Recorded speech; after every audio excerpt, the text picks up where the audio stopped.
નમસ્કાર દર્શક મિત્રો, કેમ છો? મજામાં? હું છું આપનો દોસ્ત કમલેશ મોદી મોરબીથી.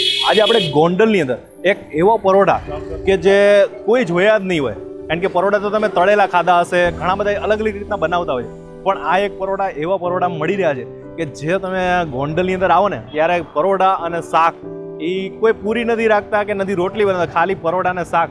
જે આપણે આવ્યા છે સુરેશ્વરની અંદર પરોઠા, જે ગોંડલ ગમે એને પૂછશો ને કે ભાઈ આ ક્યાં આવ્યું એટલે તમને બધા જ બતાવશો. તો ચાલો આજે આપણે ટેસ્ટ કરવા જઈ રહ્યા છે, જે એકદમ જબરજસ્ત ને યુનિક પરોઠા બનાવે છે. તમારે જોવા છે ને, ચાલો. અને બીજું કે દોસ્તો, આ જગ્યાએ તમે આવો ને તો 11:30થી માંડીને 2:30 વાગે લગીને જ હોય છે, અને રાત્રે ખોલતા નથી. અને સોમથી શનિની અંદર છે ને એ લોકો ખાલી બપોરે છે, અને રવિવારે એક રાત્રે 7થી 9 વાગે લગીને જ હોય છે. તો ખાસ તમે એ વાતનું ધ્યાન રાખજો, સાંજે હોતું નથી, સવારે જ હોય છે, એટલે એ પ્રમાણે તમે અહીંયા જમવા માટે આવી જાઓ.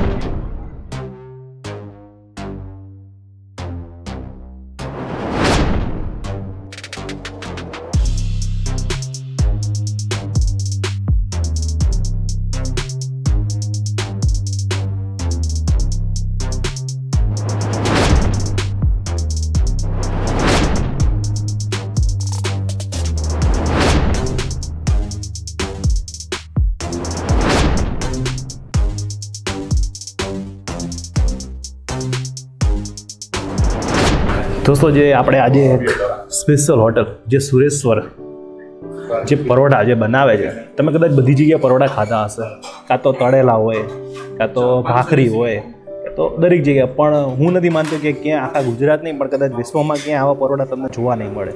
આ જોઈ નથી તળેલા, નથી બહુ ઓલા શેકેલા, જેને ભઠ્ઠીની અંદર એવું કહેવામાં આવે છે કે આવી રીતના શેકવામાં આવે છે, જે બિસ્કિટ ભાખરી તરીકે પણ આવી રીતના કહી શકાય આપણે. પણ એનાથી પણ આખું ડિફરન્ટ છે. બિસ્કિટ ભાખરી હોય તો જાડો હોય, લોટ જાડો હોય, અને એને એકદમ કડક કરવામાં આવતું હોય છે. અને આ જે સ્પેશિયલ જે એક પરોઠાના જે આને કહેવામાં આવે છે 30 રૂપિયાનું છે. અને બીજું આપણે એક બધી સબ્જી હોય છે, અને તમારે જે જોતી હોય સબ્જી તમે લઈ શકો છો. અનલિમિટેડ કોન્સેપ્ટ નથી, એની અંદર તમારે જેટલું ખાવું હોય. આજે તો તમારે સોમવારે એકટાણું અહીંયા જ કરી લ્યો ભાઈ વિજયભાઈ. આપણી બહુ સપોર્ટ કર્યો છે, અને સ્પેશિયલ અમને કીધું કે ચાલો આજે તમને ગોંડલની અંદર લઈ જાઓ ને કે એવા પરોઠા ખવડાવું કે તમે જોયા પણ નહીં હોય, કે નહીં જોયા. અને એકદમ સાચી વાત છે તમારી. આપણે આટલા બધા વિડીયો બનાવ્યા છે, પણ ક્યારે આપણે આવા પરોઠા તો મેં નથી જોયા, કે સાંભળ્યું પણ નથી.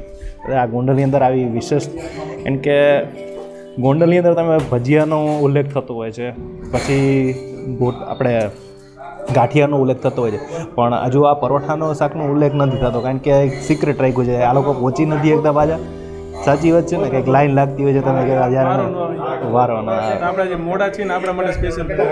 સાચી વાત છે. અને આ છે ઊંધિયું. બધી જ વસ્તુ હું સાઈડમાં થોડી થોડી લઈને અને પછી ટેસ્ટ કરીને તમને કહીશ કે આજે કેવું લાગે છે આજે. અને બટાકાનું શાક કે જે મને પ્રિય છે, અને આજે સ્પેશિયલ જે ગ્રેવીવાળું સિંગદાણાની ગ્રેવી નાખીને મસ્તીનો જે મને જે ભાવે ને, આપણે જે બનાવીએ છીએ, જે આપણે મોરબીની અંદર જ્યારે તાવો હોય ત્યારે આવી રીતના બનાવતા હોય છે. અને આ ચણા મસાલા, આ જે ચણા મસાલા છે, અને રીંગણનું શાક, જે આખા રીંગણનું જે મસાલાવાળા ભરીને બનાવ્યા છે, તો ટેસ્ટ કરી જોઈએ એનો પણ. અને આપણે બહુ નસીબવાળા છે કે આપણા માટે સ્પેશિયલ રાખ્યું છે. નગર ટાઈમ થઈ ગયો છે, કેટલા વાગ્યા છે જો ખાલી 3:30 વાગી ગયા છે. તો એ આપણા માટે 2-2:30 વાગે તો બંધ થઈ જાય. એટલે તમે જ્યારે પણ આવો ને ત્યારે સ્પેશિયલ ટાઈમ લઈને આવજો. અહીંયા કે 11:30 વાગે ચાલુ થઈ જાય છે, બરાબર ને. અને તમે દોસ્તો નવાઈ લાગશે, 1973થી આ લોકો કાર્યરત છે, જે 1973થી પરોઠા શાક જ બનાવે છે. બીજું કોઈ વસ્તુ નહીં, રોટલી કે નહીં, બીજું કંઈ ભાખરી કે દાળ ભાત બનાવો કે એ પણ નહીં. દાળ ભાત તો ખરા છે. અને બીજી એક બહુ મોટી વાત કહી દઉં કે અહીંયા ધીરુભાઈ અંબાણી અહીં ઘડી પોતે અહીંયા જમી ગયા છે. એ પોતે અનેરે એવું કહે છે અમને કે ધીરુભાઈ અંબાણી અહીં ઘડી આવ્યા હતા ને એ પણ જમી ગયા હતા. એ પણ ગુજરાતી જમવાનો આ બહુ શોખીન હતા, એ પણ આવી રીતના જમી ગયા છે. બહુ વધારે વખાણ થયા છે. તમે પણ આપણે સ્ટાર્ટ કરો. સૌરાષ્ટ્ર તો આ બધી બાબતો આપણે જો અહીંયા જ આ બધું મળે નહીં. જો અથાણા 3-3 હજારના અથાણા, છુંદાનું, પછી તીખું પંજાબી અથાણું, અને આ છે લસણનું અથાણું. એ અહીંયા બનાવો છો તમે? રેડી. ઓકે, લસણનું અથાણું. અને તમે સૌરાષ્ટ્ર બાજુ આવશો ને સાહેબ, 1-2-3 વસ્તુ તો તમને એટલી બધી ક્યાંય હોટલ કદાચ એવી બાકી નહીં હોય. સલાડમાં તો તમને ધરવી દેશે. જો ખાલી કોબીજનું સલાડ એ તો અમારે હોય જ, અને ડુંગળી અને માથે લીંબુ ને જે આથેલા મરચાં. તમે અહીં આવો અત્યારે વધારે કઈ વસ્તુનો ટેસ્ટ કરો ખાસ? અહીંયા અમે આવે એટલે અમે કે અહીંયા હું જોબ કરતો, આખું ગ્રુપ આવતા અને બધા શાક ટેસ્ટ કરવાના. બરાબર. એક એવું શાક નું જેમાં તમને મજા નહીં આવી, ગેરંટી આપણી. એવું છે સર. હવે કારણ કે બધી જ વસ્તુ પ્યોર દેશી વસ્તુ છે. ઢોકળીનું શાક છે અને બટાકાનું પહેલાં હું શાક ટેસ્ટ કરીશ.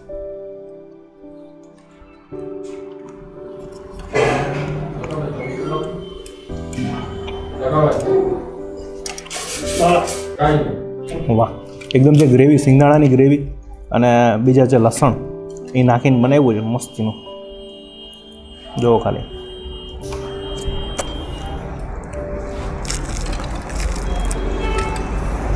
થોડું કોસ્ટલી લાગશે કે 30 રૂપિયાનો એક પરોઠો, પણ કંઈક નવી વસ્તુ હોય ને કંઈક દુનિયામાં કંઈક ને કંઈક અલગ અલગ ખાવાની મોજ તો લેતું જ રહેવું જોઈએ.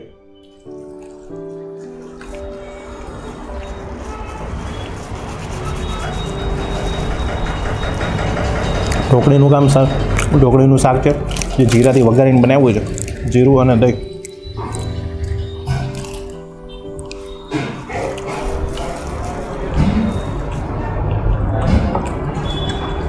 ચણાનું શાક ઓકે છે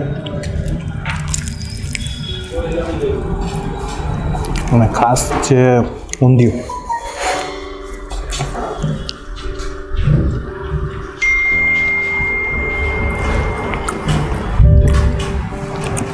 સૌથી વધારે બેસ્ટમાં બેસ્ટ છે બટાકાનું શાક અને ઢોકળીનું શાક, એ એકદમ ટોપ ઉપર છે. અને જે રીંગણના ભરેલા રીંગણાનું શાક,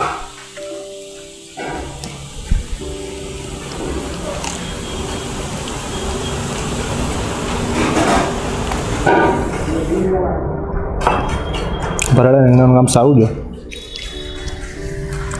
રસાવાળા કર્યા છે, વધારે બને ત્યારે ગ્રેવીવાળા હોય. તમારું શું કહેવું છે? 10માંથી 10. 10માંથી 10. અને આપણા વિજયભાઈ છે બધા જ વિડીયો આપણા એકથી એક વિડીયો જોતા હોય છે, પણ સૌથી બેસ્ટમાં બેસ્ટ જે જગ્યાએ છે ને 10માંથી 10 બટાકાનું શાક છે. એનું ગ્રેવીવાળું કામ કાંઈક બહુ મસ્ત છે. 10માંથી 11. અને આ જે બેસ્ટમાં બેસ્ટ જે કહેવામાં આવે ને, તો ખાસ તો તમે આના માટે તો તમે સ્પેશિયલ આવજો. કારણ કે તમે આવા પરોઠા ક્યારે નહીં જોયા કે જીરાથી વઘારે, જીરાથી બનાવ્યા છે અને એની અંદર મોણ નાખીને એકદમ મસ્ત ક્રિસ્પી કર્યા છે. અગર આટલું જાડું હોય ને લોટ તો કડક થઈ જાય. દાંત વગરના માણસ પણ ખાઈ શકે. એકદમ સાચી વાત છે તારે. સાથે પાપડ,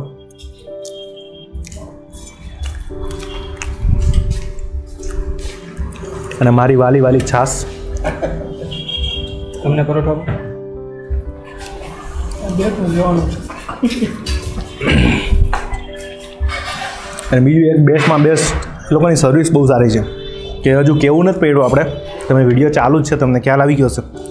પરોઠો પૂરો થઈ ગયો એટલે તરત આવી ગયો. એ એક બહુ બાબત સારી કહેવાય. નકર આપણે જ્યાં જાય ને ત્યાં પતી ગયો ને પછી હા પછી મૂડ મરી જાય ખાવાનું. નહીં, એ બાબત એ લોકો બધા માટે આવી રીતના હોય છે ને. વાહ, જે જામેલું દહીં, પ્યોર દૂધનું.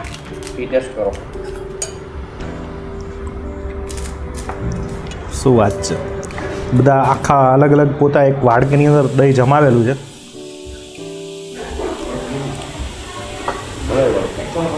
મલાઈવાળું છે. નગર દહીં વધારે તમારી ભાષામાં કહો તો કયું આવે? નોર્મલ દહીં મળતું હોય બજારમાં, એ કયા દૂધનું હોય? સેપરેટ દૂધનું. મારે એવું ના કહેવાય, પણ તો છે આમના તમારો તો વ્યવસાય છે એટલે તમને ખ્યાલ જ હશે. મારે બધું સેપરેટ દૂધ વધારે પડતું તો હરકું જામે એવું હોય. તો જ જામે. મારે તો એવું કહેવું તો વળી એમ કહે છે કે તમને ક્યાંથી, પણ મને તો બધી ખબર છે સેપરેટ દૂધ હોય ને તો એવી રીતના. અને આ પોતે તો અહીં જો સેપરેટ દૂધની અંદર મલાઈ ના આવે. આવી રીતના ઊંધું વાળો તો એ આખું બધું ઊંધું વળી જાય. આ ઘરનું હોય ને એટલે ઉપર આખી જામી ગઈ તર એટલે ઊંધું ના આવે. આ તો બધા અનુભવ બોલે છે અમારા. અને કાકા આવો ત્યારે આવો આ બાજુ. બહુ મજા આવી ગઈ કાકાજી. આજે અમે ખરેખર એટલી બધી જગ્યાએ જમવા ગયા છે કે કદાચ તમે વિડીયો જોશો એટલે ખ્યાલ આવશે. અને અમે વધારે દેશી જમવાનું વધારે પસંદ કરતા હોય છે. પરોડા તો બધી જગ્યાએ બહુ ખાધા, કે સુરેન્દ્રનગરના પરોડા તો તમે કદાચ ખ્યાલ હશે, તમે ક્યાં પણ હશો. એ લોકો તરી નાખે અલગ રીતના બનાવે છે, અને પૂરી પણ બધી જગ્યાએ અલગ અલગ હોય છે, પરોટા પણ અલગ અલગ હોય છે. પણ આવા પરોટા ક્યાંય હોતા નથી. આ તમે પહેલેથી જ્યારે ચાલુ કર્યું ત્યારે આવી રીતના જ બનાવતા? 73 આજ પરોઠા. તો આ કેટલા જનરેશનથી ચાલુ છે તમારું આમ? 73 એટલે 45 વર્ષથી 45. ત્યારે તમે તમારા દાદા બનાવતા કે તમે પોતે? અમારે કારીગર હતો, કારીગર બનાવતો. બરાબર. કારીગર 28 વર્ષ પછી એક્સપાયર થઈ ગયા, પછી હવે મારા બાબો બનાવે. બરાબર. આ પોતે આ જ્યારે એ પહેલાં આવી રીતના જ આખું કમ્પ્લીટ કરી આ નાખું પ્રમાણે પહેલેથી જ આ સિસ્ટમ. કારણ કે આવું ક્યાં જોવામાં નથી એવું ક્યાં. અને પ્યોર ઘઉંના. Pure. બાકી પરોઠામાં લગભગ મિલાવટ થતી હોય છે. આપણે પ્યોર ઘઉં દળાવવાના, તૈયાર લોટે નહીં. વાહ, અને મજા આવી ગઈ. અને આ જે બધા શાક, જેમાં શાક વિશે તમારું શું કહેવું છે? બટાકાનું શાક છે, ઢોકળીનું છે. શાકમાં તમારે 6 જાતના શાક દરરોજ બને જ છે. 100,000. 6 શાક તમે આપ્યા ને એ દરરોજ બને. રવિવારે સાંજે એક ઊંધિયું શાક કેન્સલ થાય, એને બદલે વાટીદારના ભજીયાનું શાક બનાવીએ છીએ. વાટીદારના ભજીયાનું શાક અને વઘારેલી ખીચડી સાંજે હોય, રવિવારે સાંજે. વાહ સાંજે. વાહ. અને સોમથી શનિ બપોરે જ કરું છું, સાંજે નથી કરતા. સોમથી શનિ બપોરે એક જ ટાઈમ. સોમથી શનિ ખાલી બપોરે એક ટાઈમ, રવિવારે ખાલી રવિવારે 2 ટાઈમ. રવિવારે 2 ટાઈમ, બપોરે એક જ ટાઈમ, સાંજે બંધ. જાતમાં છોકરાઓ બધે કામ કરે છે. હું માલિક તરીકે કાઉન્ટર પૈસા લેતો. મોટો બાબો શાકભાજી બને, નાનો બાબો પરોઠા બનાવે. વાહ. એટલે પોતે આખું જાત મહેનત બધું પોતે તો જ આ મેન્ટેન થઈ જાય. તો ક્વોલિટી મેન્ટેન થાય એમ. નકર ના થઈ જાય. આજે એક કાલે બીજો બદલે, ત્રીજો બદલે, તો એ ટેસ્ટ ફરી જાય. અમારો ટેસ્ટ એક દરો છે એનું કારણ એક જ છે. મોટો બાબો શાકભાજી, નાનો બાબો પરોઠા બનાવે. વાહ. વર્ષો ત્યાંથી અમારે કારીગર જે ગુજરી ગયા પછી ચાંદની ચિંતા બંધ થઈ ગઈ છે. અને એટલે જ એક જ ટાઈમ રાખ્યું છે, બપોરે એક જ ટાઈમ. સાંજે જળવાઈ રહી, નકર પછી થાકી જાય. આ બનાવવું થોડું અઘરું છે. આ ધંધો સવારના 8 થી રાતના 11 એટલે 16 કલાકનો ધંધો થાય. અત્યારે અમે 9 દુકાન ખોલીએ, 4 દુકાન બંધ કરી દઈએ, 7 કલાક દુકાન ચાલુ રહી અમારી. અને આની અંદર પરોઠા મોણ વધારે નાખવું પડતું છે ને? પોસ્ટકોડ નાખવું પડે. પછી જ આવી રીતના પૂરેપૂરું મૂળ નાખવું પડે અને પછી ઘીથી ચોળવાના. બરોબર. દોસ્તો, અને બીજું કે ધીરુભાઈ અંબાણી જ્યારે અહીં આવ્યા હતા, એ લગભગ 76-77 કિલો બહુ પાકું ફેલે ત્યારે ગુંડોળ આવતા. બરાબર. અને કંઈક કુટરા સાંગળી બાજુ કંઈક સગા હતા ત્યારે આવતા લગભગ મારી કે જમી ગયેલા હતા. વાહ. એટલે ત્યારે તમે હતા ત્યારે અહીં? હા, તો હું હતો ત્યારે. એમને એ શું ખાતા વધારે? બસ આજ પરોઠા ત્યારે બીજોળ બનાવતા જ નહીં ને. બરાબર. પરોઠા. પરોઠા શાક જ બનાવ ખાતા. એટલે જમવા આવી ગયેલા છે. અને બીજા હીરોમાં કોઈ અહીં આવ્યું ના, બીજું? હીરોમાં કોઈ જ નથી. એવું છે. અહીંયા આપણે રિવર સાઈડમાં ને ત્યાં થાય છે શૂટિંગ. બરાબર. એ લોકો જાહેરમાં ન નીકળે.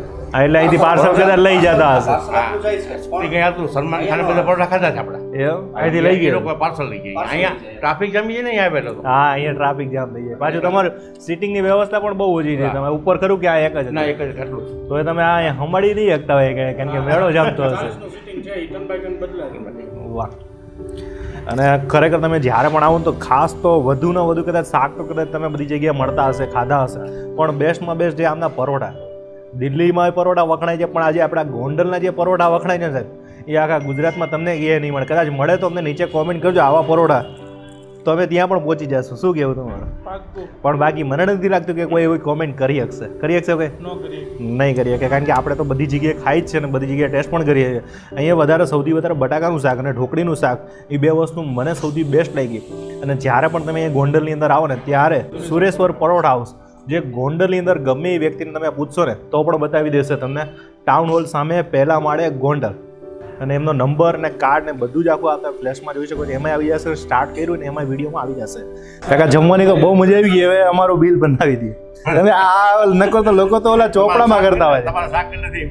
આપણા શાક થયા છે 6 શાક થયા. 6 શાક છે.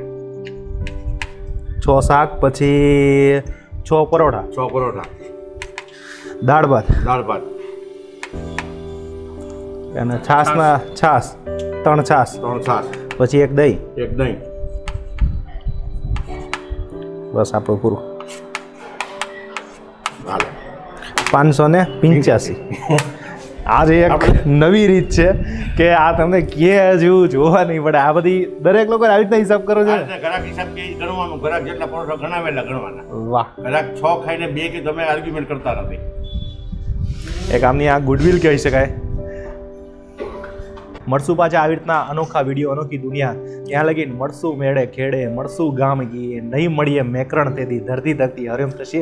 જય માતાજી, જય ભગવતી.